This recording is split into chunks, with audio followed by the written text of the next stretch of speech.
చెప్తున్నారు. సుబ్హానల్లాహ్. ఈ హదీసు వినండి. సహీహ్ బుఖారీ గ్రంథము సంపుటము 3 హదీస్ నంబర్ 2995 ప్రకారం ఒక ముస్లిమేతరుడు ఒక ముస్లిము వద్ద ఉండి పని చేస్తూ ఉన్నప్పుడు అతన్ని ముస్లిమేతరుడు అన్న నెపంతో అతని చేత ఎక్కువ పని కనుక చేయించుకున్నట్టయితే నీలాంటి ముస్లిము అంటే ఎవరైతే ఇలా చేస్తారో అలాంటి ముస్లిం 40 సంవత్సరాల దూరం వరకు వ్యాపించేటటువంటి స్వర్గ సువాసనను కూడా చూడలేడు. అంటే స్వర్గానికి 40 సంవత్సరాల దూరంలో కూడా వాడు చేరలేడు అని వార్నింగ్ ఇస్తున్నారు, హెచ్చరిస్తున్నారు మిత్రులారా.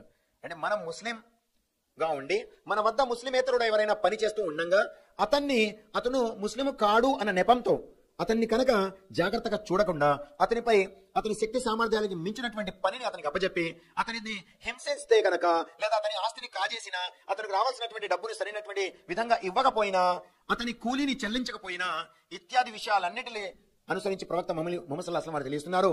అలాంటి వ్యక్తి 40 సంవత్సరాల దూరం వరకు వ్యాపించేటటువంటి స్వర్గ సువాసనను కూడా చూడలేడు అని అంటున్నారు. అంటే అతనికి స్వర్గ ప్రవేశం లేదు అని. మరొక గ్రంథంలో సునన్ అబీ దావూద్ గ్రంథము సంపుటము 4 హదీస్ నంబర్ 3052 ప్రకారం ప్రవక్త ముహమ్మద్ సల్లల్లాహు అలైహి వసల్లం వారు తెలియజేస్తున్నారు.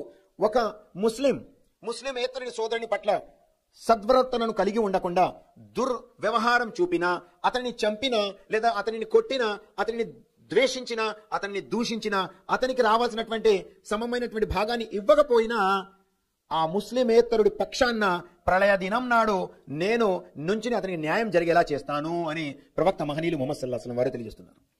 సుబ్హానల్లాహ్. ఇవాళ మనం మా ముస్లిమేతరుల సోదరులతో మాత్రమే కలిసి ఉంటూ ఉంటాం. మనం జాబ్ చేసినా ఎక్కడైనా సరే వారే ఉంటుంటారు. అలాంటి చోట ప్రవక్త మహనీయులు ముహమ్మద్ సల్లల్లాహు అలైహి వసల్లం వారు మమ్మల్ని హెచ్చరిస్తున్నారు. ఒకవేళ మీరు ముస్లిమేతరుడి పట్ల సద్ప్రవర్తన కలిగి ఉండకపోయినా లేదా అతన్ని హింసించినా, అతనికి రావాల్సినటువంటి భాగాన్ని అతనికి ఇవ్వకపోయినా, అతని కనుక మీరు అన్యాయం చేసినా ఆ ముస్లిమేతరునితో పాటుగా అతనికి న్యాయం జరిగే వరకు ఆ ప్రళయం దినం నాడు నేను అతని వైపుగా ఉండి న్యాయం జరిగేలాగా చూస్తాను అని ప్రవక్త ముహమ్మద్ సల్లల్లాహు అలైహి వసల్లం తెలియజేస్తున్నారు. మిత్రులారా, ఒక ముస్లింకు ముస్లిమేతరునిపై కొన్ని హక్కులున్నాయి. అందులో వారందరితో సమానమైనటువంటి వ్యవహారాన్ని, న్యాయబద్ధమైనటువంటి వ్యవహారాన్ని కలిగి ఉండడం మనకెంతో అవసరం కూడా. సూర్య మాయిదా సూర నంబర్ 5 వాక్యం 2లో ప్రవక్త ముహమ్మద్ సల్లల్లాహు అలైహి వసల్లం వారు తెలియజేస్తున్నారు. మక్కా ముస్లింలను ఏం చేశారు? వాళ్ళ ఇళ్ల నుండి తరిమి కొట్టారు.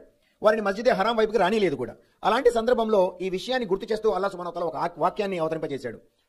కొంతమంది ముస్లింలు ఏమనుకున్నారంటే, వీరందరూ కూడా అంటే మక్కాలో ఉండే ముష్రికులు మమ్మల్ని మా ఇళ్ల నుండి వెళ్ళగొట్టారు కదా, మమ్మల్ని మస్జిద్ హరాం వైపుగా వెళ్ళి ఆరాధించేటటువంటి ఆ భాగ్యాన్ని కూడా నోచకుండా చేశారు కదా, వీరందరినీ మనం పట్టుబట్టి మరి ఒక దారి పట్టున ఉండి వారందరినీ మనం చంపేద్దాము లేదా వారందరినీ మనం హింసిద్దాము అని అనుకుంటున్న తరుణంలో అల్లాహ్ సుబ్హానహు వ తఆలా ఆయత్ అవతరింపజేశాడు. ఓ ముస్లిములారా, ఎవరైతే మిమ్మల్ని